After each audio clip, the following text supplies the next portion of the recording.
Assalamualaikum semuanya. Semoga kalian semua dalam keadaan sehat dan dilancarkan rezekinya. Amin ya robbal alamin. Dikisahkan, Baginda Raja baru saja mengangkat seorang lelaki menjadi menteri istana. Dia bukanlah dari kalangan bangsawan. Dia hanya dari kalangan rakyat biasa. Akan tetapi, karena orangnya baik dan jujur, Baginda Raja mempercayakan jabatan tersebut kepadanya. Seiring berjalannya waktu, dengan jabatan yang dimilikinya, sang menteri jadi lupa diri. Padahal dulunya dia adalah lelaki yang baik. Semenjak ia menjadi menteri istana, sifatnya berubah menjadi sombong dan terkadang berbuat seenaknya. Akhirnya lama-kelamaan ia terkenal sebagai menteri yang zalim. Ketika ada rakyat yang berani mengkritiknya, ia tak segan-segan menghukum orang tersebut. Tak hanya itu, ia juga sering merampas hak orang-orang lemah. Dan apabila ada yang berani melawan, sang menteri langsung memukulnya. Tak sedikit warga yang telah menjadi korbannya.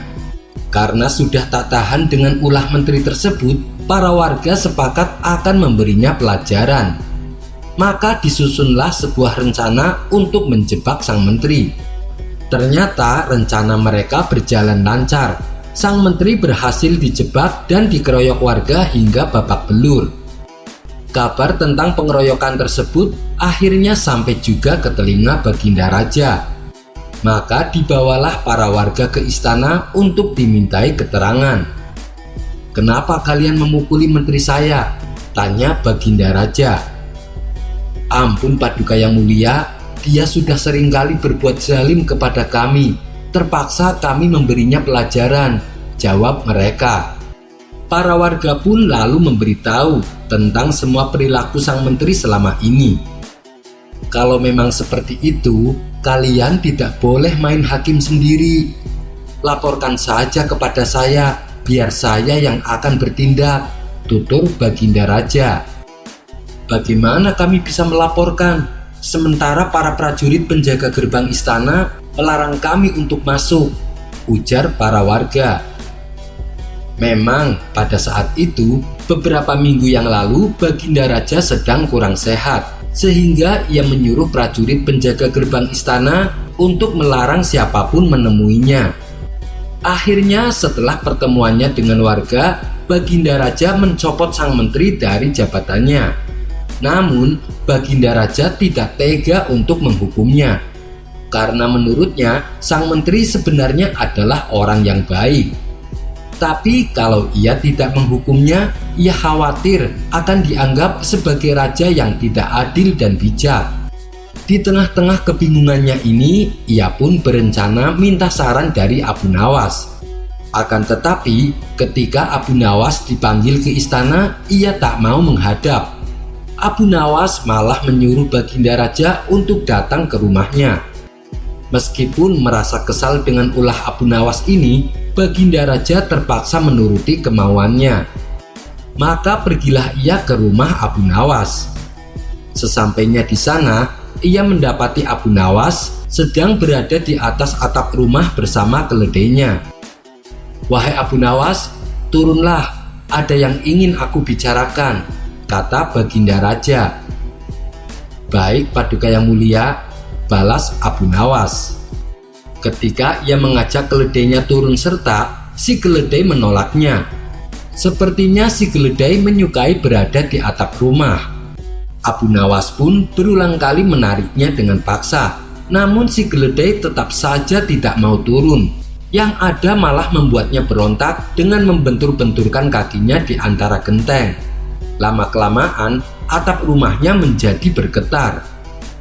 Melihat hal itu, Abu Nawas segera turun meninggalkan si keledai karena khawatir atapnya akan roboh. Dan ternyata dugaan Abu Nawas benar.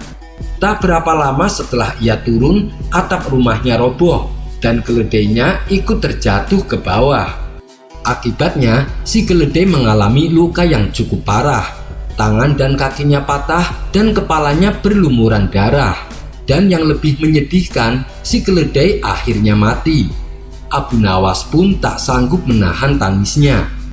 Baginda Raja yang iba melihat kejadian tersebut berkata kepada Abu Nawas, "Wahai Abu Nawas, itu bukan kesalahanmu, dia sendiri yang tidak mau diajak turun." Abu Nawas membalas, "Demi Allah, itu bukan kesalahannya, karena tempat keledai seharusnya memang di bawah. Kesalahannya adalah ada pada diriku. Aku terlalu suka padanya karena awalnya dia sangat penurut. Oleh sebab itulah aku mengajaknya naik ke atap. Ternyata setelah dia merasakan kenikmatan di atas, betapa sulitnya menyadarkan dia untuk turun, bahwa tempatnya yang sebenarnya adalah di bawah. Akibatnya ia pun mendapatkan musibah atas perilakunya tersebut. Hanya orang yang membawa ke posisi itu yang patut disalahkan, yaitu saya," jelas Abu Nawas. Mendapat penjelasan tersebut, seketika Baginda Raja tersadar bahwa peristiwa yang menimpa Abu Nawas hampir sama seperti yang menimpa dirinya. Dalam hati Baginda Raja berkata, "Menteri itu memang tidak bersalah, karena sebenarnya dia adalah orang yang baik. Justru akulah yang bersalah karena membawanya naik ke atas." Kisah selanjutnya. Suatu ketika, saat Abu Nawas tengah nongkrong di warung, datanglah beberapa prajurit istana. Mereka lalu duduk di kursi yang bersebelahan dengan Abu Nawas. Tak berselang lama, terdengar percakapan mereka yang saling menyombongkan diri. Salah satu prajurit berkata, "Ketika saya ikut perang, di tengah pertempuran, saya terluka parah. Beberapa pisau masih tertancap di lengan saya. Tetapi saya terus berjuang, dan bahkan dalam kondisi seperti itu, saya sanggup membunuh 5 orang. Prajurit yang lain tak mau kalah, ia juga menyombongkan dirinya. "Itu sih belum seberapa. Waktu saya ikut perang, saya dikeroyok oleh 10 pasukan musuh. Saya mendapati kapak yang tertancap di kaki saya, dan tangan saya juga terluka oleh beberapa pisau yang menancap. Namun saya terus berjuang melawan mereka. Pada akhirnya saya berhasil membunuh mereka semua." Mendengar cerita bualan tersebut, Abu Nawas tak kuat menahan emosinya. Ia pun berdiri sambil berkata, "Hei, kalian semua, tidak ada apa-apanya kalau dibanding dengan pengalamanku." Mereka yang sedang serius bercerita, sontak pandangannya langsung tertuju kepada Abu Nawas. "Apakah Anda juga pernah ikut perang, Tuan Abu?" tanya mereka. "Oh, tentu saja. Sewaktu saya ikut dalam pertempuran, ada prajurit musuh tingginya 3 meter. Dia memotong kepala saya sampai jatuh ke tanah. Lalu saya ambil kembali kepala saya dan saya taruh di pundak, seolah tidak terjadi apa-apa. Kemudian saya kembali bertempur dan berhasil membunuh prajurit tersebut." Seketika para prajurit ini dibuat terheran-heran dengan bualan Abu Nawas. Kisah selanjutnya adalah tukang sepatu dan istri yang berhati kejam. Pada zaman dahulu, di daerah Mesir, ada seorang tukang sepatu bernama Hanan. Ia mempunyai istri yang usianya lebih tua. Istrinya ini bernama Hindun. Ia mempunyai watak dan hati yang kejam, sehingga sering memperlakukan Hanan semena-mena. Padahal Hanan senantiasa bersabar dan bersikap baik kepada istrinya. Tapi lama-kelamaan Hanan tak tahan menjalani hidup yang selalu dalam tekanan. Ia pun melarikan diri meninggalkan rumah dan mengembara tanpa arah. Akhirnya sampailah ia di sebuah gua yang jauh dari pemukiman penduduk. Di sana ia bersimpuh dan berdoa, "Wahai Tuhanku, hamba mohon padamu, tolonglah hambamu ini. Berilah keselamatan dan harapan dalam perjalananku ini." Setelah berdoa cukup lama, tiba-tiba muncul makhluk tinggi besar. Rupanya makhluk di hadapannya adalah jin penunggu gua tersebut. "Mau apa kau datang kemari?" tanyanya. "Saya seorang musafir, Tuan. Saya numpang istirahat sebentar," jawab Hanan. "Kemana arah tujuanmu?" tanya jin itu kembali. Hanan pun lalu menceritakan kenapa ia melakukan pengembaraan. "Saya tidak tahu Tuan harus pergi kemana. Yang penting saya bisa lepas dari tekanan istri saya," kata Hanan memberitahu. Mendengar penuturan Hanan, jin itu pun merasa kasihan. Ia lalu membawa terbang Hanan dalam kecepatan yang tak terbandingkan. Beberapa jam kemudian, sampailah mereka berdua di sebuah daerah yang berada di perbatasan Cina. Kota tersebut sangat maju dan penduduknya rata-rata orang kaya. Hanan lalu mulai menyusuri jalanan kota yang penuh dengan keindahannya. Tiba-tiba beberapa orang penduduk kota mencegatnya di jalan dan bertanya siapa gerangan dirinya. "Saya Hanan Tuan, dari negeri Mesir," jawab Hanan. "Dengan apa kau kesini? Kulihat kau tak mengendarai apapun," tanya mereka. Ketika Hanan memberitahu dan mencoba menjelaskan cara kedatangannya, mereka malah mencemooh dan menganggapnya gila. Akibatnya Hanan malah dilempari batu dan dipukul pakai tongkat kayu. Tidak lama kemudian, datanglah saudagar kaya dan segera membubarkan mereka. "Kalian memalukan, orang asing adalah tamu. Sudah kewajiban kita menunjukkan keramah tamahan dan perlindungan," bentak saudagar kaya. Setelah menolong Hanan, saudagar itu kemudian bercerita bahwa di kota ini apabila menjadi orang miskin maka akan diejek dan dihina. Mereka lebih mempercayai perkataan orang kaya daripada perkataan orang miskin. Saat dulu ia baru tiba di kota ini, ia juga adalah orang yang miskin, tapi ia pura-pura sebagai orang kaya. Kemudian ia menemui beberapa saudagar kaya dan meminta pinjaman. Ia beralasan bahwa sebuah kafilah miliknya masih dalam perjalanan, dan pinjaman uang yang diberikan nantinya akan dilipat gandakan. Ketika berhasil mendapat pinjaman tersebut, si saudagar gunakan untuk berdagang. Walhasil, dalam beberapa bulan ia bisa melunasi semua hutangnya dan kini menjadi saudagar yang kaya raya. Setelah menceritakan kisahnya, si saudagar menyarankan Hanan untuk berbuat sama seperti dirinya. Maka didandanilah Hanan dengan pakaian mewah oleh saudagar tersebut. Kemudian Hanan mendatangi sejumlah saudagar kaya yang ada di kota itu. Ia mengajukan pinjaman dengan perjanjian akan mengembalikannya 2 kali lipat. Karena penampilan Hanan yang meyakinkan, para saudagar kaya langsung memberikannya. Namun setelah berbulan-bulan lamanya, kafilah yang dijanjikan Hanan tak kunjung datang. Mereka pun mulai cemas dan curiga. Jangan-jangan Hanan adalah seorang penipu. Mereka lalu mengadukannya kepada raja. Singkat cerita, datanglah Hanan menghadap Baginda Raja untuk mempertanggungjawabkan perbuatannya. Akan tetapi, raja sendiri agak terkecoh dengan penampilan Hanan ini, sebab pakaiannya terlihat mewah dan berwibawa. Oleh sebab itu, raja ingin mengujinya apakah Hanan benar-benar seorang saudagar kaya. "Wahai Hanan, aku punya berlian yang akan kuberikan untukmu. Tapi jelaskan dulu padaku, kenapa kau tidak membayar hutangmu?" tanya sang raja.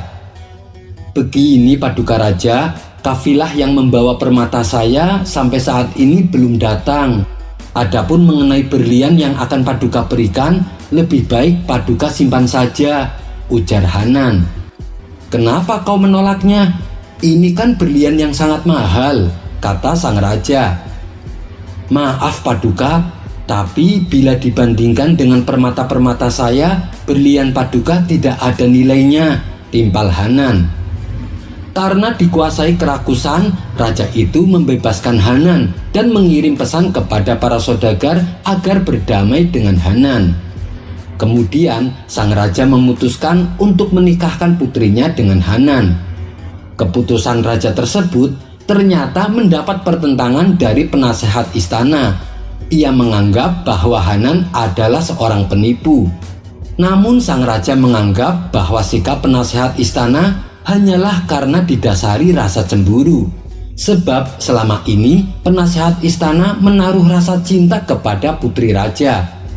Sedangkan sang putri tidak mencintainya sama sekali. Tapi ketika sang putri melihat Hanan, ia terkesima dan jatuh hati. Ia pun bersedia dinikahkan dengan Hanan. Adapun Hanan, ia meminta pesta pernikahannya ditunda dengan alasan kafilah yang membawa permata-permatanya sampai saat ini belum tiba, di mana permata-permata tersebut nantinya akan dipersembahkan semuanya sebagai mahar perkawinannya dengan sang putri. Mendengar penjelasan tersebut, sang raja semakin tergoda. "Ah, soal itu gampang Hanan. Yang penting kamu nikahi dulu anak saya," kata sang raja. Sang raja lalu mengambil perbendaharaan istana guna mengadakan pesta perkawinan yang megah dan mewah. Pesta tersebut berlangsung selama 40 hari. Ketika pestanya telah usai dan Hanan berduaan di kamar, ia berkata kepada istrinya, "Ayahmu telah mengeluarkan harta banyak untuk perkawinan kita. Aku merasa cemas dan tak enak hati." Sang istri menjawab, "Tak usah kau risau. Nanti kalau kafilahmu sudah datang, semua pasti akan teratasi." Sementara itu, penasehat istana menghasut raja agar menyelidiki keadaan Hanan yang sebenarnya. Mereka berdua pun meminta bantuan sang putri yang kini telah menjadi istri Hanan. Pada malam harinya, ketika mereka berduaan di kamar, sang putri meminta Hanan menjelaskan perihal kafilahnya yang hilang. Disinilah Hanan berkata yang sejujurnya, "Sebenarnya aku tidak punya kafilah. Ayahmu menikahkanmu denganku karena sifat kerakusannya. Lalu kenapa pula kau setuju menikahiku?" kata Hanan memberitahu. Rupanya sang putri sudah kadung jatuh hati kepada Hanan. Ia pun memberikan solusi untuk mengatasi masalah ini. "Kini kau adalah suamiku dan aku tak akan pernah mempermalukanmu. Ambillah 50 dinar uang emas ini, tinggalkan negeri ini. Kemudian kirimlah sebuah pesan dari tempat yang aman dan aku akan menyusulmu ke sana," tutur sang putri. Pada malam itu juga Hanan kabur dengan mengenakan pakaian seperti budak. Keesokan harinya, sang raja dan penasehat istana bertanya kepada sang putri, "Mana suamimu?" Dengan berpura-pura sang putri menjawab, "Tadi malam datang beberapa utusan kafilah menemui suamiku. Katanya kafilahnya telah dirampok dan pengawalnya yang berjumlah 50 orang terbunuh oleh kawanan perampok. Kini suamiku sedang menyusul ke sana dan hendak merebut kembali hartanya." Adapun Hanan bersih cepat memacu kudanya tanpa tahu arah tujuan. Hingga akhirnya ia melihat seorang kakek sedang mencangkul pekarangan yang ada di depan rumahnya. Hanan pun mengucapkan salam dan minta diizinkan untuk beristirahat di rumah kakek tua. "Oh, silahkan masuk, akan aku bawakan makanan untukmu," kata kakek tua. Pada keesokan paginya, Hanan membantu kakek itu mencangkul tanah pekarangan. "Kakek istirahat saja di dalam, biar aku yang mengerjakannya." Si kakek pun memberikan cangkulnya dan istirahat di dalam rumah. Saat Hanan sedang bekerja, tiba-tiba cangkulnya terbentur sebuah bongkahan batu yang agak besar. Ketika batu tersebut disingkirkan, tampaklah ada anak tangga menuju bawah tanah. Di bawah sana terdapat sebuah ruangan luas yang penuh dengan emas dan mutiara. Kini mata Hanan tertuju pada sebuah kotak kecil yang terbuat dari besi. Saat ia membukanya, ternyata berisi cincin. Lalu oleh Hanan, cincin tersebut diambil dan digosoknya. Seketika muncullah wujud bayangan aneh. "Hamba adalah pelayan Tuan. Hamba siap menjalankan perintah Tuan," kata wujud bayangan itu. Hanan terkejut bukan main dan agak ketakutan pada awalnya. Ia pun akhirnya teringat akan cerita orang-orang dulu bahwa ada cincin sakti milik seorang raja yang tidak diketahui keberadaannya semenjak raja itu meninggal, di mana di dalam cincin tersebut dihuni oleh Raja Jin yang mempunyai ribuan pasukan. Bagi siapa saja yang mengenakan cincin itu, maka Raja Jin akan menurut kepadanya. Dan kini cincin tersebut berada di tangan Hanan. Hanan kemudian menyuruh jin itu membawa semua emas dan permata ke atas permukaan tanah. Dan sebagai rasa terima kasihnya kepada kakek tua, Hanan memberikan sekarung besar yang berisi emas dan permata. Setelah Hanan pergi meninggalkan rumah kakek tua, ia berkata kepada jin, "Wahai jin, aku ingin kembali ke kerajaanku yang dulu. Aku ingin menemui istriku." Jin tersebut lalu perintahkan seluruh anak buahnya supaya menyamar jadi manusia dan kuda guna membawakan semua hartanya. Saat memasuki gerbang kota, masyarakat menjadi heboh. Sementara Hanan dengan gagahnya berjalan didampingi ratusan pengawal berkuda dengan membawa emas dan permata. Sang raja pun murka kepada penasehat istana karena telah menghasut dirinya bahwa Hanan adalah orang miskin. Dan ketika sang putri mengetahui suaminya telah kembali, ia merasa sangat bahagia. Ia mengira perkataan Hanan waktu itu adalah sebuah kebohongan untuk menguji kesetiaannya. Akan tetapi, penasehat istana masih mencurigai Hanan. Ia pun mencari tahu dari mana Hanan memperoleh harta sebanyak itu. Rupanya usaha penasehat istana membuahkan hasil. Kala itu penasehat istana berpura-pura bersikap baik dan mengajak Hanan minum bersamanya. Tanpa Hanan ketahui, minuman yang diberikan adalah minuman memabukkan. Saat tengah mabuk, disitulah Hanan memberitahu rahasia tentang cincin sakti yang ditemukannya. Setelah tersadar dari mabuknya, Hanan memohon ampun kepada Allah karena telah berbuat dosa. Ia lalu meletakkan cincinnya dan mengambil air wudhu. Kesempatan ini langsung dimanfaatkan penasehat istana untuk mencuri cincin milik Hanan.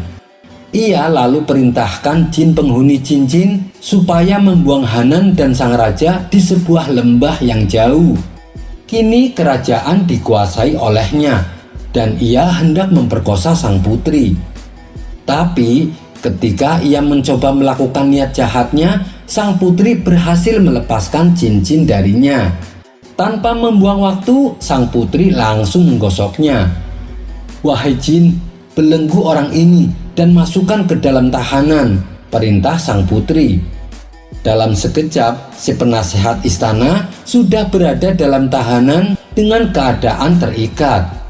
Permintaan selanjutnya, sang putri meminta ayah dan suaminya supaya dikembalikan ke istana. Akhirnya mereka bertiga bisa berkumpul kembali. Dan atas perbuatan jahatnya, si penasehat istana dihukum mati, lalu mengangkat Hanan sebagai penggantinya. Seiring berjalannya waktu, sang raja meninggal dunia. Hanan pun diangkat sebagai raja menggantikan posisi ayah mertuanya. Dan hasil pernikahannya dengan sang putri, mereka dikaruniai seorang putra. Tapi sayang, kebahagiaan Hanan tak berlangsung lama. Sang putri yang merupakan istrinya jatuh sakit dan meninggal dunia. Sebelum meninggal, istrinya berwasiat agar anaknya mendapat kasih sayang sepenuhnya. Selepas kepergian sang istri, beberapa hari kemudian Hanan kedatangan seorang tamu. Tamu tersebut adalah seorang wanita dengan penampilan kusam dan kumal. "Siapa kamu?" tanya Hanan. "Aku Hindun, istrimu yang dulu," jawab wanita itu. Ternyata yang datang adalah istrinya yang dulu yang kerap kali memperlakukan Hanan dengan kejam. Lalu Hindun mengungkapkan penyesalannya karena telah berbuat kejam kepada Hanan. Sejak kepergian Hanan, ia menjadi pengemis untuk memenuhi kebutuhan hidupnya. Ia merasa sangat berdosa Ia ingin kembali menjadi istri Hanan dan berjanji tidak akan mengulangi perbuatannya. Karena kasihan, Hanan pun menerima Hindun kembali dan menjadikannya sebagai seorang istri. Akhirnya Hindun kini menjadi seorang ratu di negeri yang dipimpin oleh Hanan. Tapi ternyata sifat jahat Hindun masih melekat pada dirinya. Ia berencana mencuri cincin yang dipakai oleh Hanan. Setelah melakukan pengamatan, Hindun pun mengetahui kebiasaan Hanan. Apabila hendak tidur, Hanan senantiasa melepaskan cincinnya dan ditaruh di atas meja yang bersebelahan dengan tempat tidurnya. Hindun ini juga sangat membenci putra Hanan yang kini sudah tumbuh remaja, di mana putra Hanan ini hasil pernikahannya dengan putri raja yang telah meninggal dunia. Ketika tengah malam, Hindun mengendap-endap hendak mencuri cincin milik Hanan. Tapi tanpa sepengetahuannya, pangeran kecil membuntutinya dari belakang. Saat Hindun akan mencuri cincin, pangeran kecil langsung menusuknya menggunakan pedang di tangannya. Hindun pun tewas seketika. Sifat jahat dan tamak Hindun membawa dirinya ke dalam kebinasaan. Selepas kejadian itu, Hanan teringat kakek tua yang jujur dan baik hati, di mana kakek tersebut pernah menolong dirinya. Ia pun mengundang kakek tua itu supaya tinggal di istana untuk menemani dirinya. Ketika kakek tua itu datang menghadap, ternyata ia bersama seorang gadis yang cantik jelita. "Kek, siapa dia?" tanya Hanan. "Ampun Paduka Raja, dia adalah cucu saya. Saya sengaja mengajaknya kemari karena saya takut dia sendirian. Saya tahu maksud Paduka mengundang saya kemari untuk mengajak saya menetap di istana. Tapi kalau tidak bersama cucu saya tidak akan menerima ajakan Paduka. Lebih baik saya hidup di gubuk kecil, tapi bisa menemani cucu saya ini," tutur kakek tua. "Tentu saja boleh, Kek. Kalau cucu kakek berkenan, saya akan menjadikannya seorang istri," kata Hanan. Dengan tersipu malu, cucu kakek yang cantik jelita ini menerima Hanan sebagai suaminya. Mereka pun akhirnya hidup bahagia dan dikaruniai beberapa orang putra. Kisah selanjutnya. Dikisahkan, Abu Nawas telah melakukan suatu kesalahan yang membuat Baginda Raja sangat murka. Baginda Raja lalu memerintahkan beberapa prajurit istana untuk secepatnya menangkap Abu Nawas. Sementara Abu Nawas yang sedang berada di rumah memberitahukan kepada istrinya, "Wahai istriku, sepertinya aku harus meninggalkan kampung halaman untuk beberapa waktu," ucap Abu Nawas kepada istrinya. "Ada masalah apa lagi, wahai suamiku? Kenapa engkau terlihat ketakutan?" tanya sang istri khawatir. "Aku telah membuat kesalahan yang membuat Baginda Raja murka. Saya yakin tidak lama lagi pasukan istana akan datang kemari untuk menangkapku," balas Abu Nawas. Abu Nawas lalu mengemas bajunya ke dalam tas dan segera pergi meninggalkan rumah. Ternyata dugaan Abu Nawas benar. Selepas kepergiannya, beberapa prajurit istana datang menggeledah rumah Abu Nawas. "Mana Abu Nawas?" tanya salah satu prajurit kepada istri Abu Nawas. "Dia sudah pergi meninggalkan kampung ini," jawab sang istri. Karena tak berhasil menangkap Abu Nawas, para prajurit langsung balik ke istana menghadap Baginda Raja. "Mana Abu Nawas?" tanya Baginda Raja. "Ampun Paduka yang mulia, Abu Nawas sudah tidak ada di rumahnya. Kata istrinya dia sudah meninggalkan kampung ini," jawab salah satu prajurit. "Kurang ajar, dia coba menghindari hukuman," pikir Baginda Raja. Sementara Abu Nawas mulai mengembara dan berpindah-pindah tempat dari kampung satu ke kampung yang lain. Suatu ketika dalam pengembaraannya, Abu Nawas melintasi sebuah dusun di mana dusun tersebut sedang dilanda musim kemarau. Abu Nawas yang mengenakan jubah dan sorban layaknya ulama besar sempat menyita perhatian warga. Mereka mengira Allah telah mengirimkan seorang waliullah untuk menolong dusunnya yang sedang mengalami musim kemarau. Maka para warga pun segera mengerumuni Abu Nawas.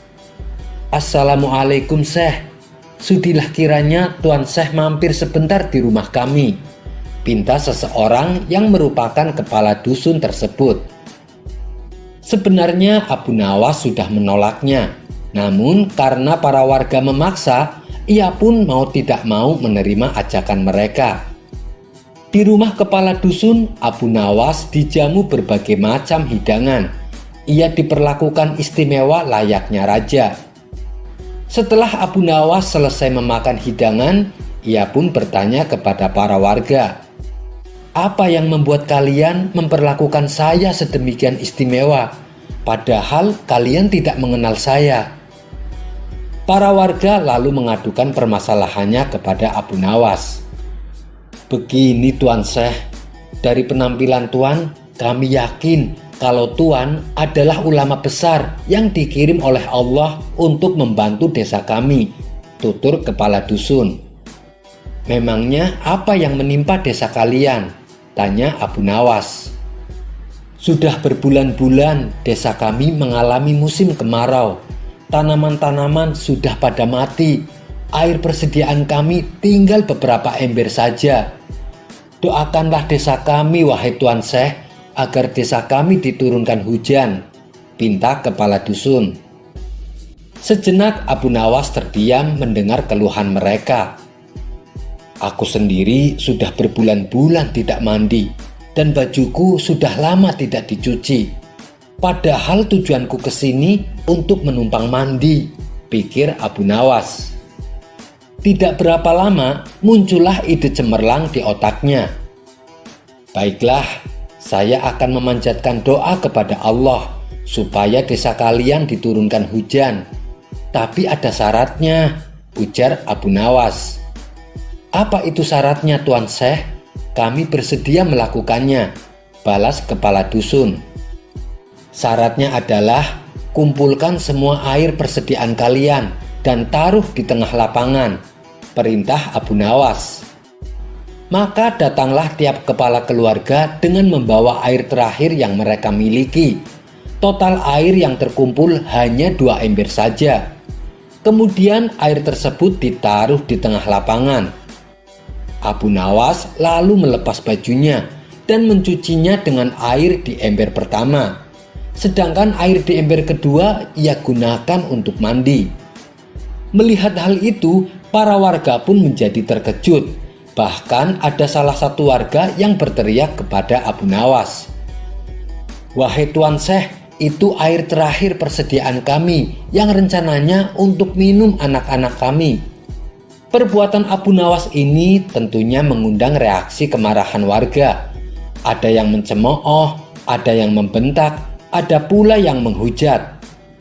Namun di tengah kegaduhan itu, Abu Nawas dengan tenang mengangkat bajunya yang dicuci, lalu menjemurnya. Karena perkataan mereka tidak dihiraukan Abu Nawas, para warga bertambah emosi, sehingga mereka hendak memukulinya. Tapi niat mereka langsung terhenti, sebab tiba-tiba terdengar suara guntur yang disusul hujan lebat. Penduduk pun lupa akan marahnya. Bahkan sebaliknya, mereka berebutan mencium tangan Abu Nawas. Para warga mulai berteriak kegirangan menyambut datangnya hujan yang sudah lama berbulan-bulan mereka tunggu. Di saat itu, sang kepala dusun menghampiri Abu Nawas. "Tuan Syekh, sebenarnya doa apa yang Tuan panjatkan sehingga langit berkenan menurunkan hujan?" Dengan polosnya Abu Nawas menjawab, "Begini, doaku biasa saja, tapi jubahku ini tinggal satu dan tidak pernah dicuci selama berbulan-bulan. Bila aku menjemurnya, pasti hujan akan turun deras. Mungkin karena langit tidak tahan dengan bau jubahku, celetuk Abu Nawas. Mendengar hal itu, sontak para warga langsung tertawa terpingkal-pingkal. Sejak saat itu, Abu Nawas mulai menetap di sana sembari menunggu kemarahan Baginda Raja mereda. Sekian dulu perjumpaan kita kali ini. Sampai bertemu lagi di kisah selanjutnya. Terima kasih yang sudah subscribe dan setia menonton channel ini. Wassalamualaikum warahmatullahi wabarakatuh.